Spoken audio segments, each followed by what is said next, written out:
रात का सन्नाटा चारों ओर फैला हुआ था। ट्रक हाईवे पूरा सुनसान था। चारों ओर ठंड से हाड़ कपा देने वाली ठंड चल रही थी। हाईवे के चारों ओर घना जंगल था। उसी हाईवे पर एक मर्सिडीज दौड़ रही थी।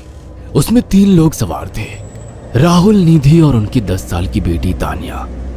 राहुल अपने दोस्त सैफ के घर ईद की पार्टी में शामिल होने के लिए गया था और पार्टी करके घर लौट रहा था। निधि ने मुस्कुराकर ड्राइव करते हुए राहुल से कहा, कुछ भी कहो राहुल, आज तो ईद की पार्टी में मजा आ गया। हाँ, मेरा दोस्त बहुत ही बिंदास और हंसी मजाक करने वाला व्यक्ति है। मैंने देखा उसके घर पर शहर की एक से एक बड़ी हस्ती थी, मगर फिर भी वो उन सबको इग्नोर करके हमें इम्पोर्टेंस दे रहा था। हाँ, देगा क्यों नहीं, आखिर मेरा दोस्त जो है। सच में राहुल, अमेरिका से इंडिया लौटकर बहुत अच्छा फील हो रहा है। वैसे तुम्हारा दोस्त सचिन अभी तक नहीं आया अमेरिका से? निधि की बात सुनकर राहुल चौंक कर बोला, ओह शिट यार, उसका फोन आया था कि वो इंडिया आ रहा है। उसने बोला था कि मुझे एयरपोर्ट पर पिक कर ले। निधि बहुत नाराज होगा वो। कोई बात नहीं, उससे बोल देना कि तुम्हें बिल्कुल याद नहीं रहा और फिर तुम्हें सैफ की इनवाइट की हुई ईद पार्टी में भी तो शामिल होना था। निधि ने इतना बोला ही था कि उसकी बेटी तानिया ने अपनी माँ की ओर देखकर कहा, मुझे भूख लगी है माँ, और प्यास भी। तानिया की बात पर निधि ने बुरा सा मुंह बनाकर उसकी ओर देखकर कहा, पार्टी में तो इतना खाया था तुमने, फिर भी भूख लगी है। निधि की बात पर तानिया ने मासूम सा चेहरा बनाकर कहा, कोई बात नहीं मम्मी, मुझे पानी ही पिला दीजिए। कितनी बार बोला है मुझे मम्मी मत बोला करो। पानी अभी नहीं है, आगे जाकर कोई शॉप पड़ेगी तो बोतल खरीद के दे दूंगी। निधि की बात पर राहुल ने मुस्कुराकर कहा, छोटी बच्ची है निधि, इतना नाराज होना सही नहीं है। राहुल ने इतना कहा ही था कि अचानक एक काली परछाई राहुल की कार के सामने आकर खड़ी हो गई। राहुल के पैर अचानक ब्रेक पर पड़ गए। गाड़ी तेज रफ्तार में थी। ब्रेक अचानक लगने से पलटते पलटते बाल बाल बची थी। राहुल के चेहरे पर भयानक ठंडी में भी पसीने की बूंद टपकने लगी। वो दोनों कार से बाहर निकल आए। निधि ने डरते हुए कहा, आखिर कौन था ये? ऐसा लगा जैसे कि कोई भयानक काली परछाई मेरे कार के सामने आकर खड़ी हो गई हो। वह दोनों काली रात के सन्नाटे में इधर उधर देखने लगे। तभी निधि को एक घने पेड़ के पास दो चमकीली हुई आंखें दिखाई दी। उसकी आंखें बिल्कुल भेड़ियों की तरह लग रही थी। निधि ने चीखते हुए राहुल से कहा, राहुल देखो कौन है वो, जल्दी से गाड़ी में बैठो, मुझे बहुत डर लग रहा है। राहुल ने उस तरफ देखा तो उसके रोंगटे खड़े हो गए। वो दोनों गाड़ी के अंदर बैठने ही वाले थे कि अचानक एक अजीब सा चेहरा वाला भयानक सा आदमी बिजली की रफ्तार से उनके सामने आकर खड़ा हो गया। राहुल ने देखा कि उसका चेहरा बिल्कुल सड़ा हुआ था और उसकी आंखें भेड़िए की तरह चमक रही थी। उसके लंबे लंबे बाल उसके कंधे तक आ रहे थे और उसके दांत भेड़िए की तरह बाहर की ओर निकल रहे थे। हाथों की जगह नुकीले पंजे थे। राहुल को देखकर अजीब से अंदाज में हंसने लगा, मगर जैसे ही राहुल की नजर उसके कपड़ों पर गई, राहुल की आंखें फटी की फटी रह गई। वो हकलाते हुए बोला, भाईजान, भाईजान, मुझे माफ कर दो, मुझे छोड़ दो। राहुल ने इतना कहा ही था कि अचानक उस अजीब से देखने वाले भयानक आदमी ने अपने पंजों से राहुल की गर्दन कसकर पकड़ ली और एक ही सेकंड में उखाड़ कर जमीन पर फेंक दी। राहुल के धड़ से लाल रंग का खून का फुहारा फूट पड़ा। इस भयानक मंजर को देखकर निधि के गले से एक जोरदार चीख निकल गई। निधि इससे पहले भागती कि अचानक उस भयानक दिखने वाले आदमी ने निधि को पकड़ लिया और अपने नुकीले पंजे उसके पेट में गड़ा दिए और उसकी अतड़ियां बाहर निकाल दी। निधि के एक दिल दहला देने वाली चीख सन्नाटे को चीर गई। अचानक हवा का एक बवंडर उठा और वो भयानक सा दिखने वाला व्यक्ति देखते ही देखते बवंडर के साथ गायब हो गया। तानिया ने डरते डरते निधि के मोबाइल से पुलिस और सैफ को बुला लिया और कुछ ही देर में वहां चारों ओर पुलिस की गाड़ियां थी। पुलिस ने राहुल के दोनों दोस्त सैफ और सचिन को वहीं बुला लिया। इंस्पेक्टर अर्जुन ने दोनों से कहा, मैंने ऐसी हत्याएं अपने करियर में कभी पहले नहीं देखी। ये काम तो ना किसी जानवर का लगता है, ना ही किसी इंसान का। सचिन कपकपाती हुई आवाज में बोला, आप कहना क्या चाहते हैं? कुछ कह नहीं सकता।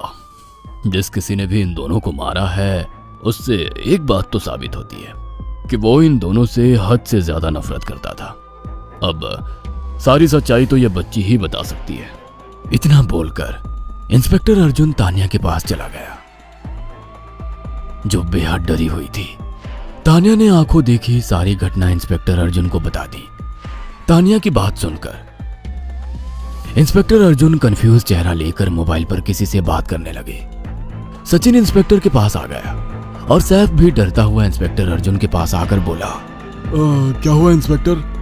तानिया ने क्या बताया? उसने जो बताया वो काबिले यकीन नहीं है। उसकी बात पर किसी भी तरह से यकीन नहीं किया जा सकता। फिर भी कुछ तो बताया इंस्पेक्टर।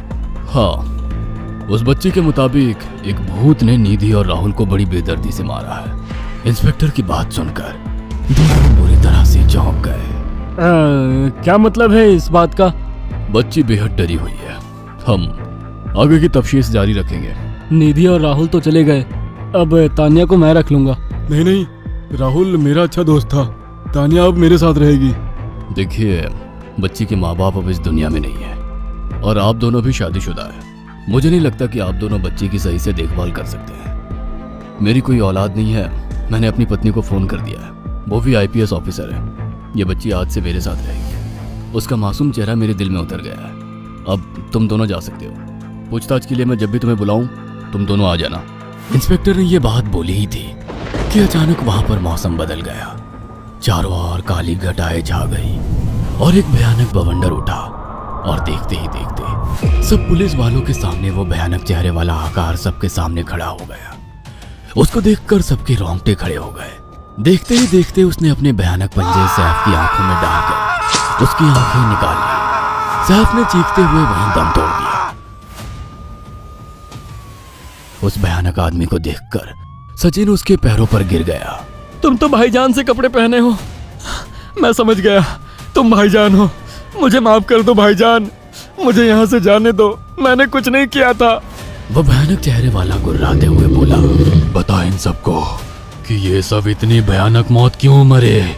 सचिन दौड़ता हुआ इंस्पेक्टर अर्जुन के पास गया और बोला, मैं जानता हूँ इसने इन तीनों को क्यों मारा। इसका नाम भाईजान था। जब ये जिंदा था ये किसी का भाई किसी की जान था। बहुत साल पहले ये हम सबका बहुत अच्छा गहरा दोस्त और बिजनेस पार्टनर था। ये सबकी बहुत मदद किया करता था। इसकी प्यारी सी बेटी थी तानिया, जो इस वक्त कार के अंदर बैठी हुई है। ये इसी की बेटी है।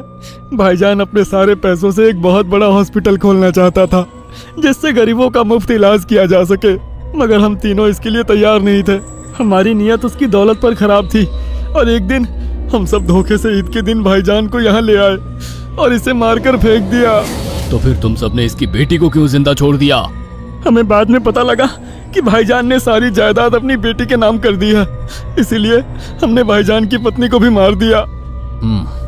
और तानिया का तुम 18 साल की उम्र पूरी करने का इंतजार कर रहे थे ताकि सारी जायदाद अपने नाम करा सको और बाद में उसे भी ठिकाने लगा सको। इसी के लिए तुम दोनों इस मासूम बच्ची को अपने साथ रखने की जिद कर रहे थे। जी, आपने बिल्कुल सही कहा। हम तानिया को भी इसी जगह लाकर मार देते। सचिन की बात सुनकर इंस्पेक्टर अर्जुन की आंखों में खून उतर आया। इंस्पेक्टर अर्जुन के कुछ कहने से पहले ही भाईजान बिजली की रफ्तार से इंस्पेक्टर अर्जुन की आंखों के सामने से सचिन को पकड़कर ले गया और उसके शरीर के टुकड़े टुकड़े कर दिए और हवा में उठे एक तेज बवंडर के साथ गायब हो गया। सारी घटना इंस्पेक्टर अर्जुन की आंखों के सामने हुई थी। तानिया को इंस्पेक्टर अर्जुन और उसकी पत्नी ने अपनी बेटी की तरह पाला। अगर आपको हमारी ये कहानी पसंद आई हो तो इसे लाइक और शेयर करना ना भूलें।